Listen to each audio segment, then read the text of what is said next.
us through another week of topics regarding the NBA. Take it away. Yeah. So as always, before we get into it, we got to do a little update on the fantasy. I did win this week, so I'm 8-2. Tyler had a big win to get back to 5-5. That's he's at 500, and then James just shit all over traded. Just opened up his sphincter and just a whole bunch of poo came out. Dang. Yeah, I got a little graphic. What a visual. I mean, that's really what it felt like, though. So. Yeah. So James is 7-3, and Traden's team has just fallen out of contention. Let's be honest, he's 3-7. I'm done. So yeah, we'll move on from that. Sorry for the visual there. But yeah, so we're this week with the All-Star break coming up. I mean, there are some NBA topics that we can go into, but kind of a lot of weird, like almost like I guess political stuff happened in the NBA this week, and I thought we should talk about it. Before we get into those three, with the All-Star break coming up, it's time to do the first half of the season, biggest surprise, biggest disappointment. There's been a lot, I would say, in this NBA season. Eric's going to talk about this, but boys, if you have ones you want to interject with, please feel free to do so. So Eric, let's start on a positive note. Who's been the biggest surprise so far in the NBA season for you? I got one team in the East, one team in the West. Okay. And, I guess I'll finally say it. I was wrong. The Philly 76ers, probably the biggest surprise to me in the East. Actually, surprise in the East. Really? Yeah. Because I said you thought the Knicks were going to be number 4 in the East going on All-Star break.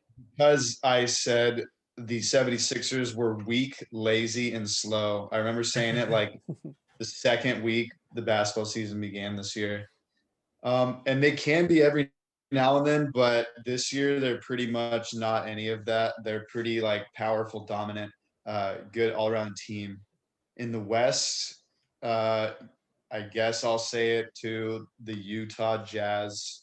All these kids keep getting on us in the power rankings. They're just a good all-around team so far. We'll see what happens in the second half of the season. I don't think they're going to hold on to that. I think on grabbing them first. I think they have a good team, but I don't think they're going to survive as much in the second half of the season when they're going to play some tougher teams and getting them into a playoff series. They're going to go deep with some tough teams. I don't know if they could finish off series though. So those are my biggest surprises. James doesn't agree with me, but it's okay. Yeah, James, you will go ahead. You just said that they're going to play some tough teams in the second half, and they played all the toughest teams in the first half already. They play in the West. They played all the West teams a lot, which is the toughest teams in this league. So if they play some of the East teams the second go around, they're probably going to demolish them just as much. But it's going to make them not as good because they're playing weaker teams, So then they're just not going to be ready for the West teams once they play them again. That's what's going to happen. Because I don't like the Jazz and I don't want them to win. So, okay. So I can see what you're saying about the 76ers. I know you were hating on them early, so I kind of like the fact that you picked them as your biggest surprise because I know you've shit on them a lot on this podcast. But James is right. The biggest surprise is the Knicks. I mean, they're the Knicks of all teams. Like, in our entire lifetimes, they've always been terrible. I mean, they're the Knicks. Like, what else do you need to say? But you're right. James, you're right. They're the 4 seed. They're a game over 500.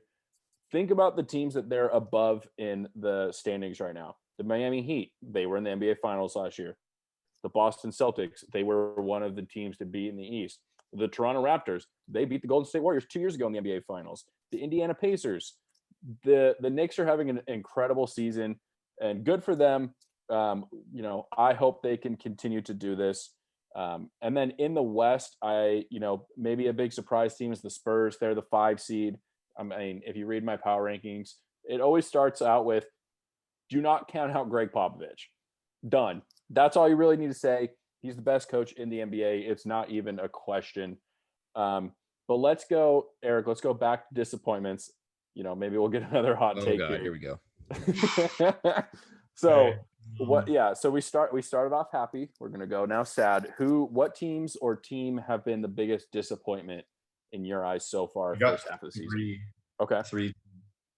After this month of February, the Celtics have become a disappointment. Finally, you guys agree with me. I see it in your nods and your faces. First time all night. Good job, Eric. Another thing is when Alex asked me, like, maybe it was like a month ago when Marcus Smart went down, like, how are the Celtics going to be? I was like, they'll be fine.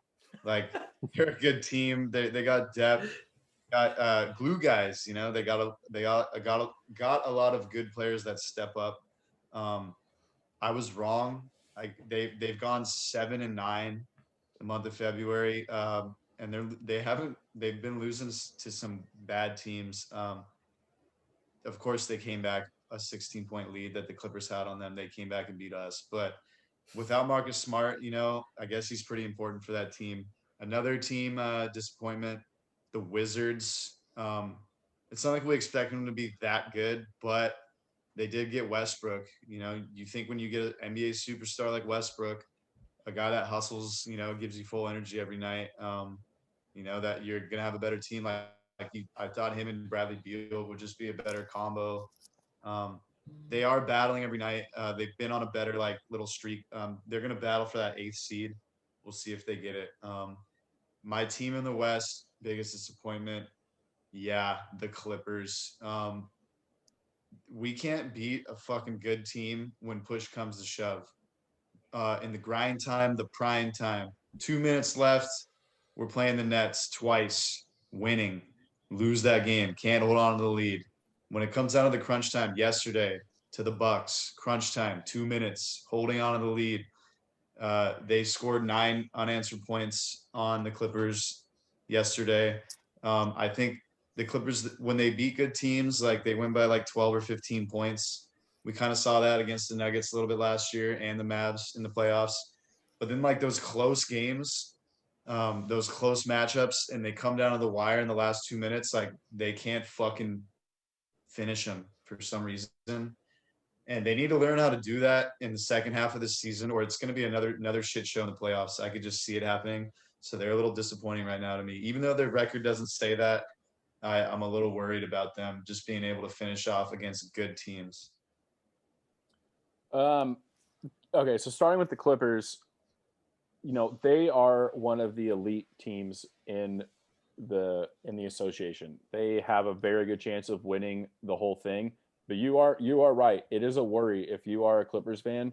I mean, they had the 3-1 lead against Nuggets last year that blew away. They have been losing to good teams when they've had leads, and it's been an ongoing problem for them for pretty much this entire season. I think they can turn it around. I do think that they still have a very good shot, but when it gets down to the playoff times and crunch times, they're gonna need to close out games. You know, PG's been hurt. Kawhi's been missing some games too. You know, they haven't really gotten in their groove. And that was kind of their problem last year too. I still think the Clippers are going to be okay, but I completely understand what you're saying there. For me, I think, you know, I was high on the Pelicans and they're kind of a disappointment to me, but also the Dallas Mavericks. I mean, they're only a game. I mean, it's kind of crazy because they're a game above 500, which would mean if they were in the East, they'd be the 4 seed, but in the West, they're the 9 seed. Luka Doncic, I mean, you guys have heard me. I'm all on the Luka Doncic train. Maybe he just needs more help. They've been a little bit of disappointment to me. Going back to the East, I love the Celtics pick. They kind of ruined my take on your segment, Eric, where I'm saying you only really need a superstar, and they have 2 of them, and they're not doing well, so it doesn't really work out that great for me. But also the Pacers, they're 3 games under 500. You know, they have really good players too. The Pacers should be much better than that. Well, you know, we'll have to see what these teams do. We're only halfway through, but it's a quick season again. And again, we'll talk more about the expanded playoffs as it kind of comes more into fruition. But I actually got one more surprise team. Just a quick mention. I got to give James some credit on the fucking Warriors. I think they will make the playoffs this year, and I didn't expect them to, but hopefully they don't. I mean, I've also shit on the Warriors quite a bit, so yeah, we'll move on from that.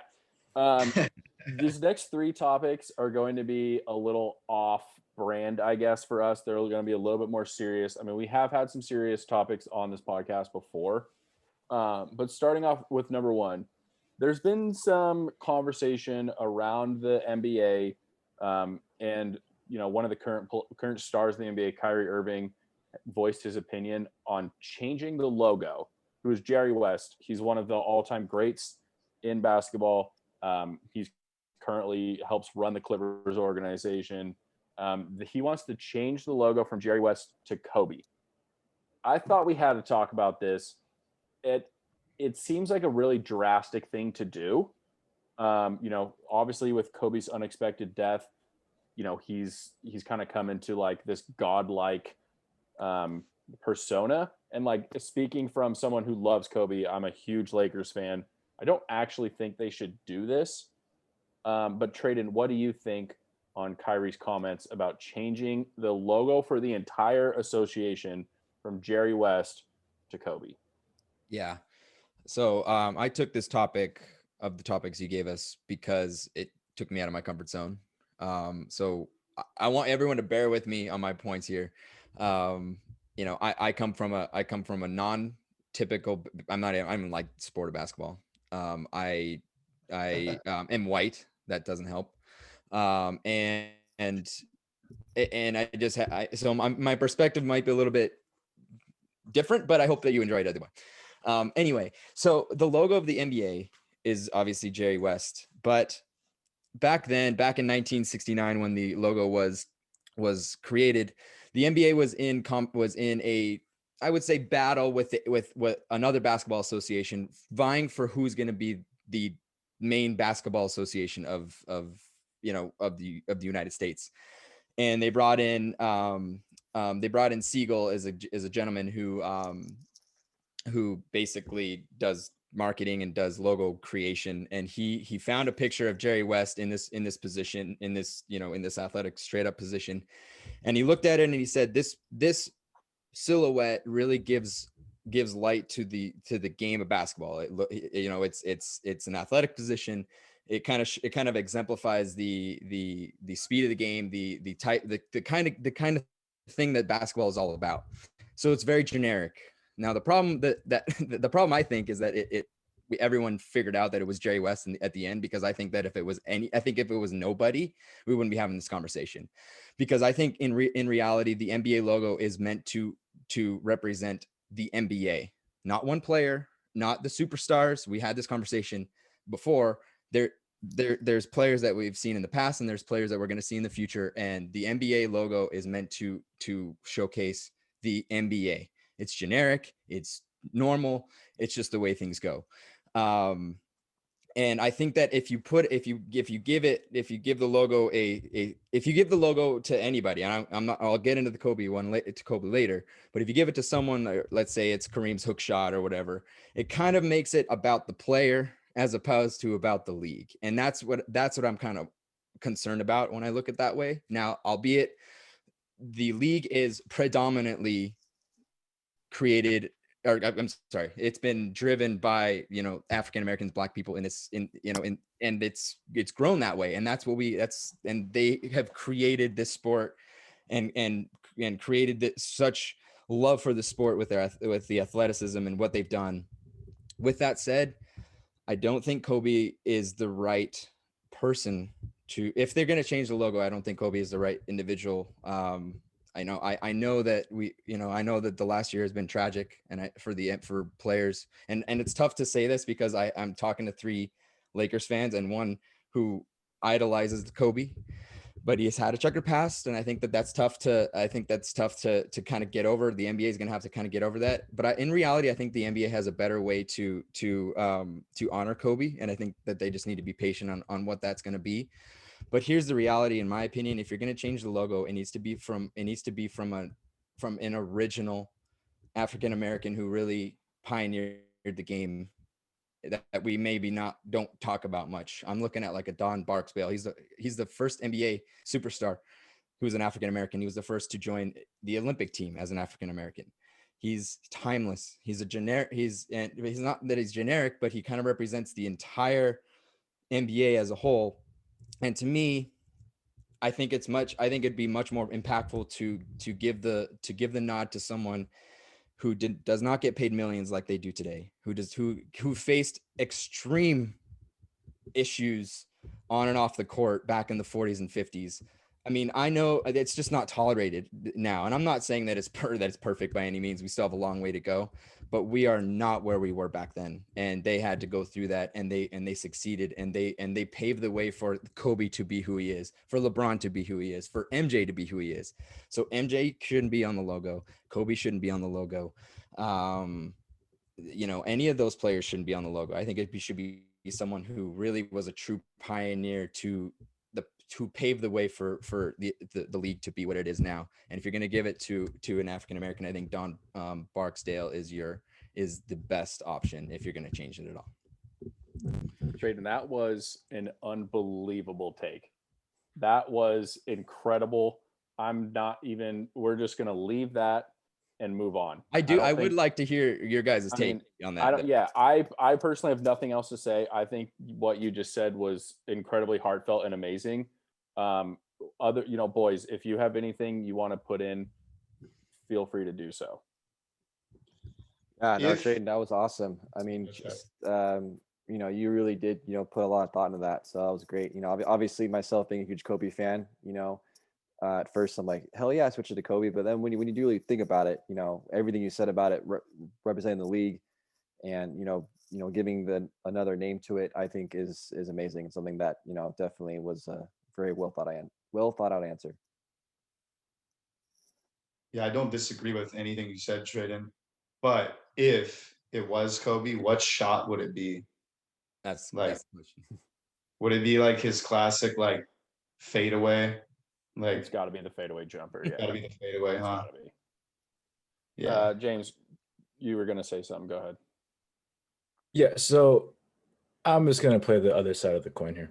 Trayden, you made a lot of great points, a lot of things I didn't even think about. But it's gonna be tough to put into words. But one of your biggest points was you didn't want to make it about the player. You wanted to make it about the association. You wanted to make it about the league. And that's why you didn't want Kobe on there as one of your main points. And it's like Kobe changed the game for more people than Don Barkley. I forget his name. I'm sorry. No, I don't not respect that guy, but in the meantime, yeah. Kobe changed the game. He influenced more people than that guy did. And his reach goes far and far and far and far. When you shoot something to a basket right now, like something in the trash, what do you say? You say Kobe. And it's you're not even a basketball fan, but you still do it anyway.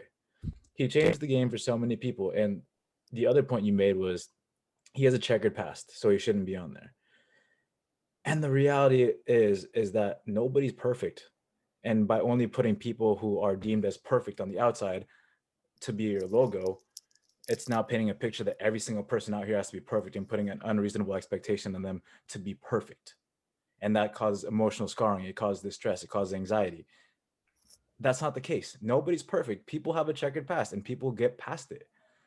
Convicts, people make mistakes, but a lot of them can rehab and become better people from it. And should they be scarred forever? Should they have to wear a scarlet letter from that point forward? Possibly, if the crime is heinous enough. But the fact of the matter is people can change and people can grow better from mistakes that they've made. I like that. Throwing out some literature. Look at that. Scarlet letter. I like that. I would push back on this. God forbid something happens to a LeBron James in the same manner that what happened to Kobe. Do we have this discussion?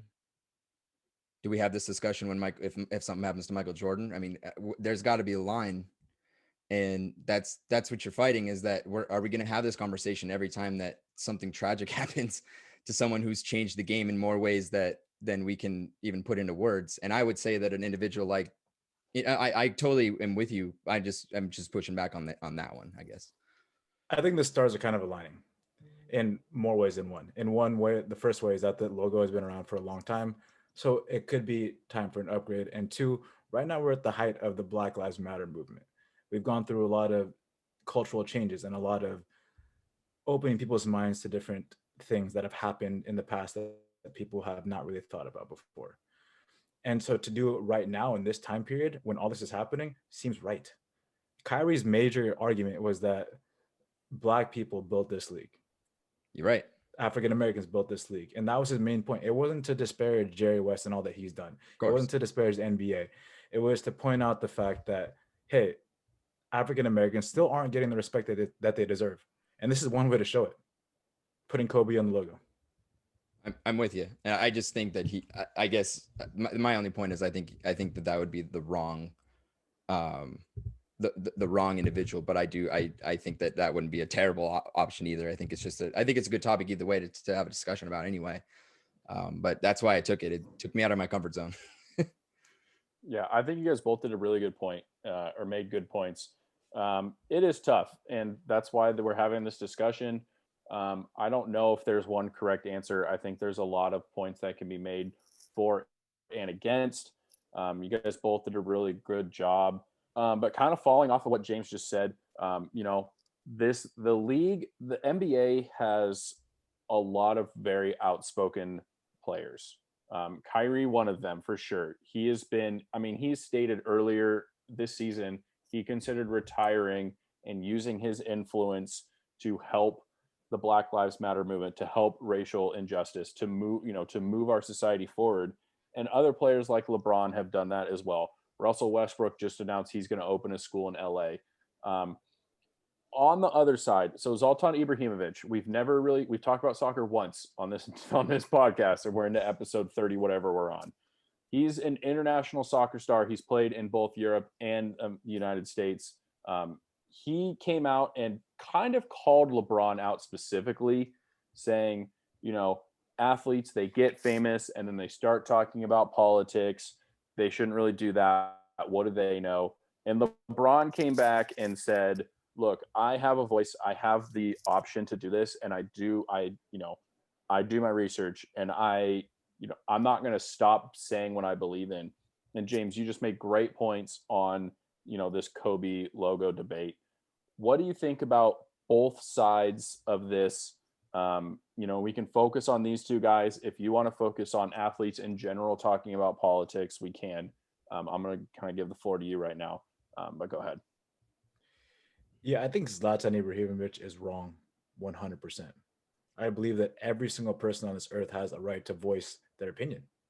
And just because you're an athlete doesn't mean you're not allowed to do so. They have a platform. They have a following. They can say what they want. Influencers on social media say what they want too. They don't get disparaged for it. A lot of people argue that because athletes make a lot of money and because they're not in like reality as in a regular person's reality day to day, that they don't know what the world is like, that they're going to make decisions and say things out of this euphoric world where nothing makes sense only to them, But the fact of the matter is, a lot of these athletes, if you look at their past, they didn't grow up rich. A lot of these guys had terrible childhoods that they relied on sports. They're so good at sports because they had to rely on it to get out. LeBron James, single mother household, like he lived in terrible places, had to move around like crazy, ends up being the best basketball player almost ever. He gets to voice his opinion. He's seen some things that we have not seen. He's seen more reality than a regular person has ever seen before. And it's crazy to think that people are disparaging him and saying, you don't know what you're talking about. And it's like, no, dude, we don't know what we're talking about. We're privileged. Me included. I'm colored skin, but I've always had a roof over my head. I've always had food on the table. I'm privileged. Some athletes are not. They haven't had parents. Some people haven't had parents. They've seen more things. Their reality is harsher than ours. They should be able to say what they want to say because they made it out of it. On the flip side of that, people are always like, let the politicians talk about politics. You stay in your lane and play sports. Politicians are liars. Politicians go up there and they talk politics to get elected. Again, to stay in office. Again, they will say whatever they can say in order to get reelected. Athletes, on the other hand, what do they gain from saying what their opinion is? They already have all the money in the world.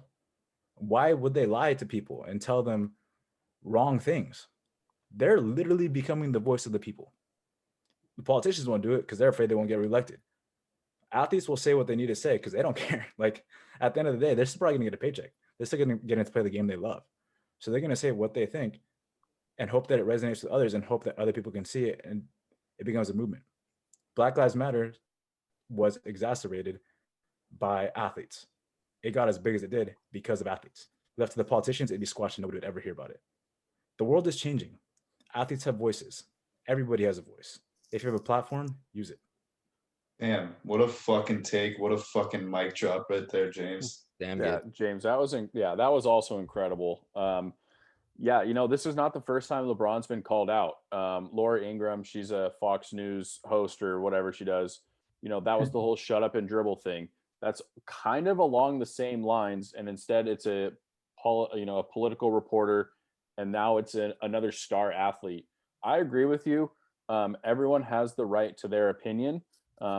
People are going to disagree with your opinion. That's why it's called a fucking opinion. Like, that's literally what the definition is. It's not a fact that it's opinion. Everyone has the right to voice their own opinion. And you know what? LeBron has seen things that the five of us have not seen on both directions. His childhood is not something that any of the five of us have ever experienced. And his adulthood is not something, unless we win the lottery, is probably something we're also not going to experience. So athletes are, James, you nailed it. They're some of the people that have seen both sides, and it's some of the only people that will ever see both of those sides. A lot of people, if they're born into privilege, they can continue to live their life into privilege. And a lot of people who are born into poverty never get the opportunity. They never get the support to move past that poverty to grow themselves. So I agree with you. I think, athletes can voice their opinions. You need to do it in a healthy manner. And I think LeBron and a lot of these guys in the NBA have done that in a really great way.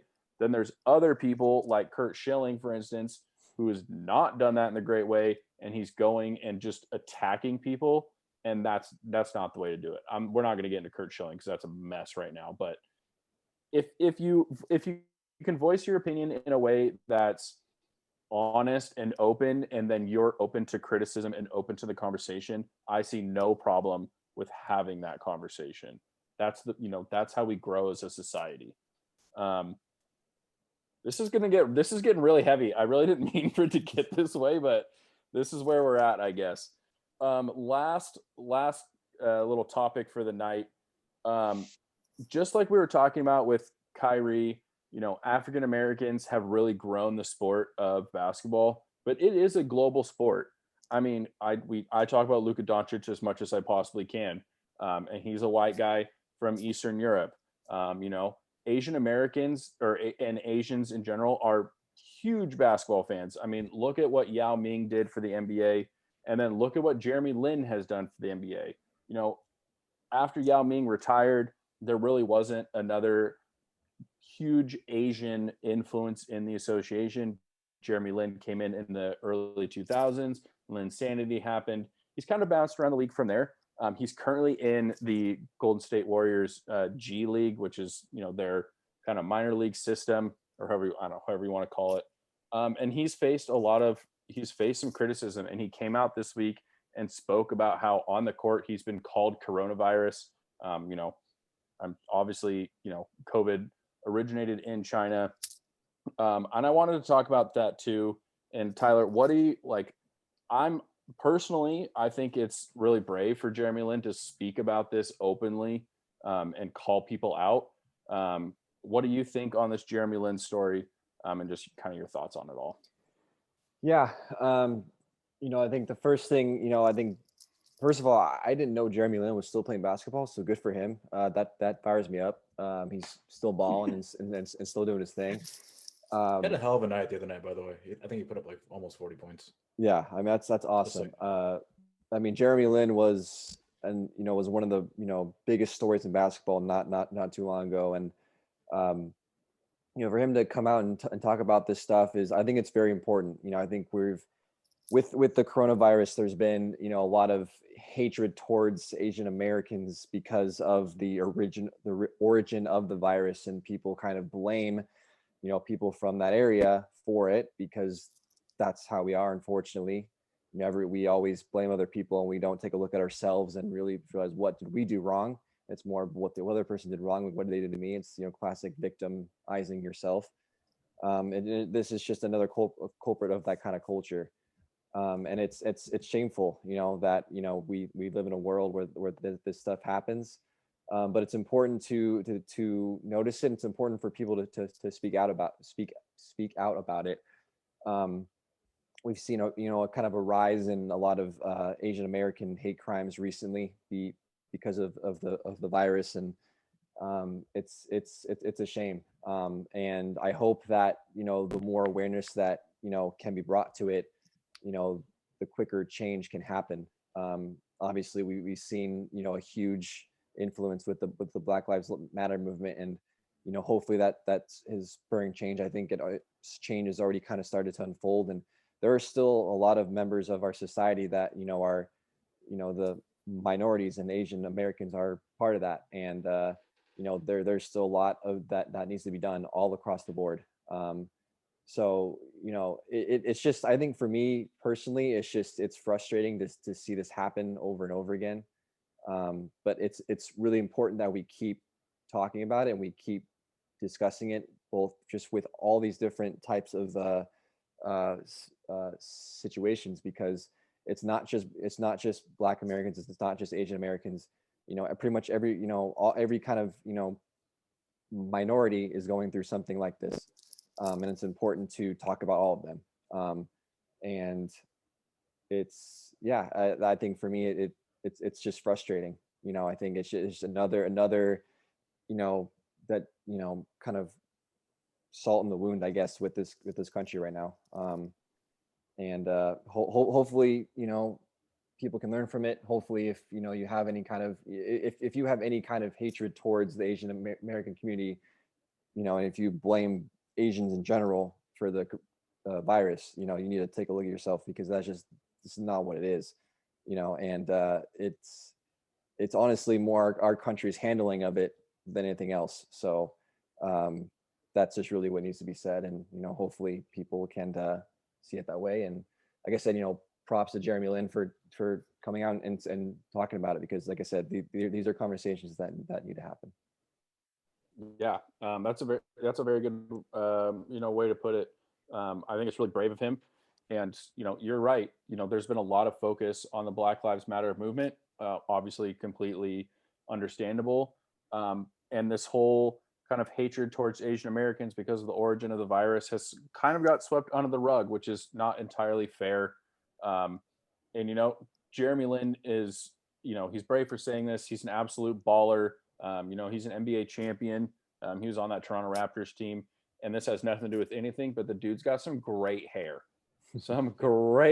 Jeremy Lin. So this NBA segment got a little heavy, but I think it's important that we talk about these things. I think some good points were said, but Traden, that's all I got. You know, we'll probably get back to some lighthearted stuff next week, but a lot of crazy shit going on in the NBA this week. So yeah, no, that was great discussion. I love it. Love it always. It's stuff that we need to talk about. And I'm glad we brought it up, and we all have good perspective.